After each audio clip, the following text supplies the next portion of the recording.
Bom dia, boa tarde, boa noite a todos. Meu nome é Guilherme Alexandre Martins Amaral, sou graduando em Filosofia pela Universidade Estadual Paulista Júlio de Mesquita Filho, Faculdade de Filosofia e Ciências, Unesp-FFC. Sou bolsista de iniciação científica pelo programa PIBIC Reitoria CNPq da Unesp, pelo edital 4 de 2021 sobre o processo 2564. Estou sob orientação do professor Pedro Geraldo Aparecido Novelli e desenvolvo com ele uma pesquisa intitulada O Saber Absoluto na Fenomenologia do Espírito. Tal apresentação é resultado do desenvolvimento desta pesquisa com o professor Pedro.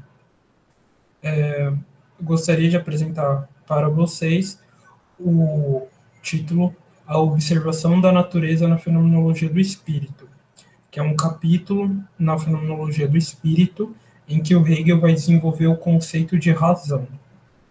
Passo para a leitura do texto. Para pensarmos a observação da natureza, partamos da certeza e verdade da razão, pois é no domínio da razão em que a consciência se encontra.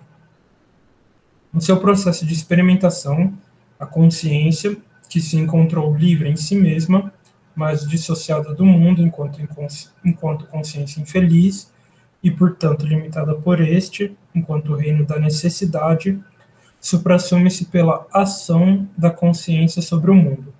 Cito Hegel no parágrafo 230, essa unidade do objetivo e do ser para si, que há no conceito do agir, e que por isso vem a ser para a consciência a essência e o objeto, essa unidade, por não ser para a consciência o conceito de seu agir, tampouco vem a ser como objeto imediatamente para ela e por meio dela. Mas a própria consciência é a atividade, de tal forma que, no parágrafo 230, encontramos a seguinte colocação, cito Hegel, nesse objeto, em que seu agir e seu ser, enquanto desta consciência singular, são para ela ser e agir em si, a representação da razão veio a ser para ela.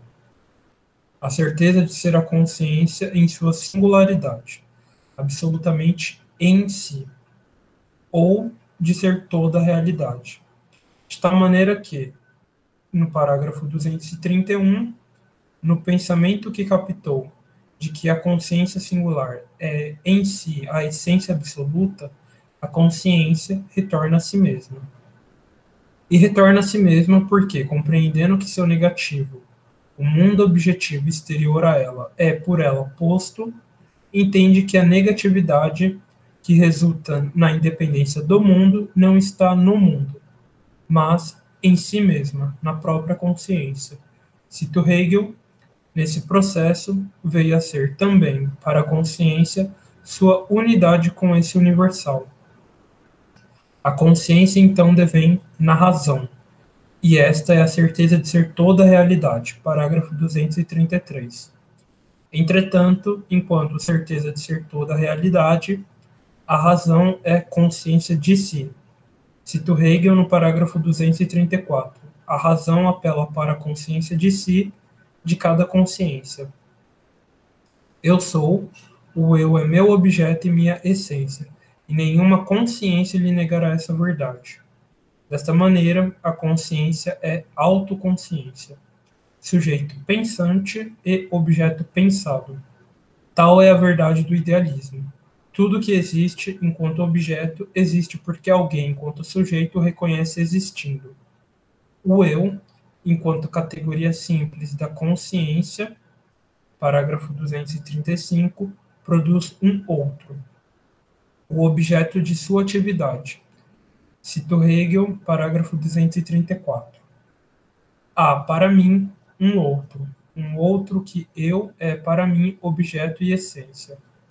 Assim, Hegel comenta, a consciência vai determinar sua relação ao ser outro ou ao seu objeto, de maneiras diversas, conforme a etapa em que ela se encontre do espírito do mundo, Weltgeist, que se torna consciente de si. O eu, enquanto categoria simples, deve desdobrar-se em múltiplas categorias. As categorias são as ideias mais gerais da filosofia, do ponto de vista lógico, sobre as quais os objetos do conhecimento podem ser reunidos.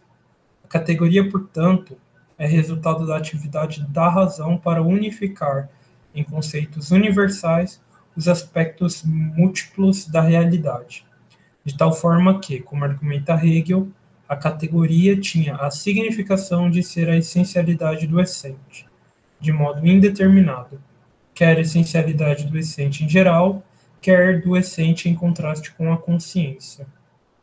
Mas agora, a categoria é essencialidade ou unidade simples do essente enquanto efetividade pensante. Ou ainda, a categoria significa que a consciência de si e ser são a mesma essência. A mesma, não na comparação, mas em si e para si. Hegel critica a noção de categoria, fornecida pelo mau idealismo, que é fundamentalmente unilateral, pois o mau idealismo apresenta a categoria como um pensamento subjetivo, psicológico, um mero reflexo da realidade, e não como uma objetividade lógica, uma qualidade pertencente à própria efetividade. Desta forma, o outro, objeto da atividade da consciência, ou seja, o objeto que é produzido no ato do conhecimento, enquanto pura indeterminação negativa da consciência, deve desdobrar-se em múltiplas categorias, como posto nos parágrafos 235 e 236. E, desdobrando-se em categorias, deve se tornar, enquanto razão abstrata, destituída de determinações, em razão efetiva, de tal maneira que, cito Hegel, por isso a razão tem agora um interesse universal pelo mundo, já que ela é a certeza de ter no mundo a presença, ou seja, a certeza de que a presença é racional, procura a razão seu outro, natureza e história, sabendo que não possuirá nada de outro a não ser ela mesma. Busca apenas sua própria infinitude. Chegamos, assim, na razão observadora. E, enquanto a razão observadora, ela deve observar-se a si mesma em seus diferentes momentos. Cito Hegel, no parágrafo 243, temos a considerar o agir da razão observadora nos momentos de seu movimento, como ela apreende a natureza, o espírito e, enfim, a relação de ambos em forma de ser sensível, e como se busca enquanto efetividade essente. Passemos, então, para a observação da natureza. A razão observadora age por meio da experimentação, Erfahrung, observação, Beobachtung, e descrição, Beschreibung, do mundo. Ela experimenta o mundo por meio dos sentidos, visão, tato, olfato, paladar e audição, e experimentando-o, cria percepções dele. Seu experimentar torna-se uma observação das coisas. A razão observadora, buscando a universalidade na natureza, apreende o padrão de comportamento dos seres orgânicos e inorgânicos. Enquanto apreende a universalidade na natureza, realiza a distinção entre o essencial e o inessencial na natureza, como posto pelo parágrafo 246. A razão, descrevendo para si mesma as essencialidades da natureza, opera como a consciência de um naturalista, como, por exemplo, a consciência de Friedrich Wilhelm Heinrich Alexander von Humboldt, de 1769 a 1859. Tais essencialidades são tomadas pela razão como os sinais característicos. Parágrafo 246. Isto é, as determinidades, aquilo que qualifica e diferencia uma coisa de outra. O trabalho da razão observadora consiste em encontrar as determinidades da natureza, em suas múltiplas facetas e, observando-as, descrevê-las como saber sobre o mundo, como uma ciência da natureza. Buscando as determinidades constantes, gleichbleibenden, dos entes, a razão constata a transitoriedade das propriedades, um permanente devir das determinações dos seres. Constatando o fluxo de transitoriedade das propriedades das coisas, que ocorre dinamicamente em razão das múltiplas interações entre entes e sistemas da natureza, a razão observadora deve ater-se à ordem das coisas, ou seja, ater-se à racionalidade da natureza, buscando suas leis de transformação, como posto nos parágrafos 248 e 249. As leis, entendidas aqui como relações necessárias entre determinações da natureza, são conceitos que exprimem as relações necessárias entre seus objetos singulares. Cito Hegel no parágrafo 251. A lei é, ao mesmo tempo, em si conceito, o instinto da razão, Vernunftinstinkt, necessariamente, mas sem saber que é isso que quer, procede a purificar em direção ao conceito a lei e seus momentos. Tal purificação é a abstração das representações perceptivas legadas pelos sentidos. Purifica-se igualmente a singularidade e a contingencialidade dos objetos da natureza, buscando assim a universalidade e a necessidade das relações entre os diferentes elementos que compõem o conceito da natureza. Assim, embora as leis da natureza sejam encontradas em entes singulares da natureza, sua universalidade é absoluta, pois transcende a singularidade, de tal forma que todo e qualquer ímã expressará uma relação de polaridade entre seus campos magnéticos, um como polo positivo e outro como polo negativo.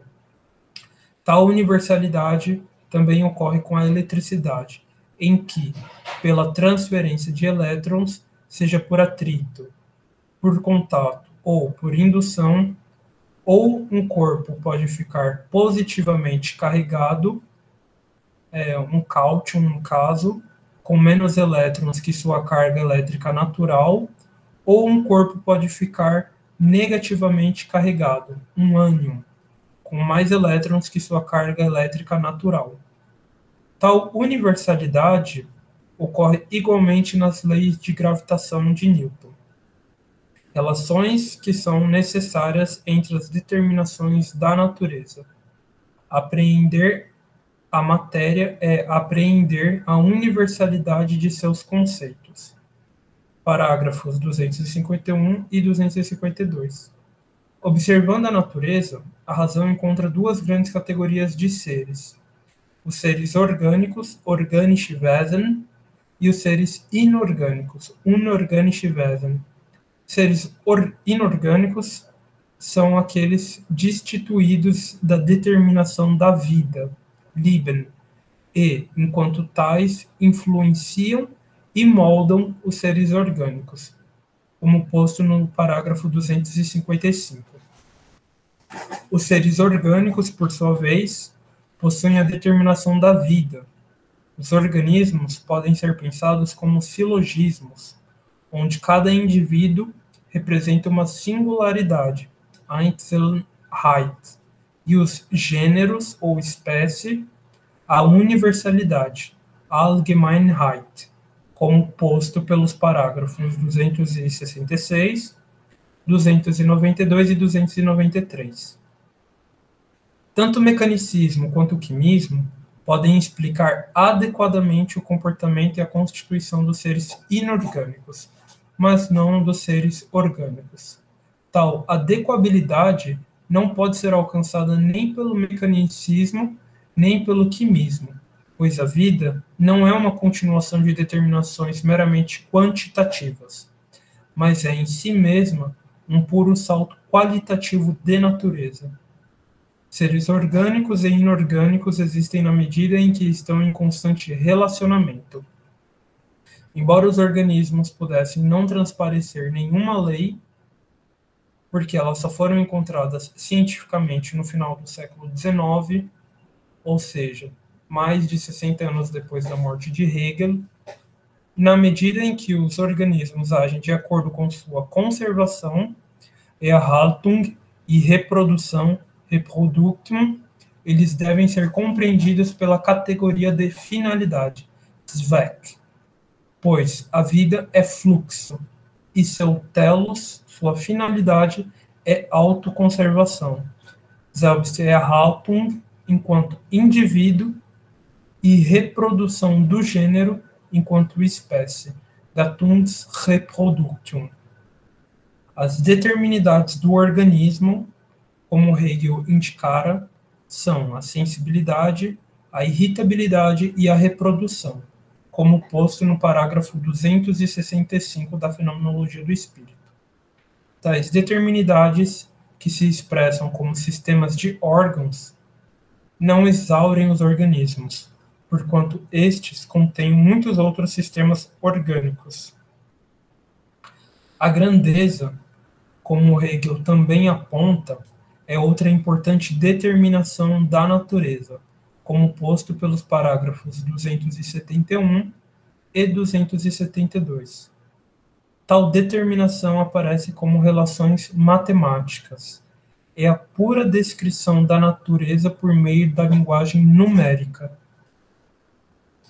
Por último, elencamos a lei de que o exterior é a expressão do interior, das Äußere, der Ausdruck des Inneren ist, como posto nos parágrafos 262 e 274.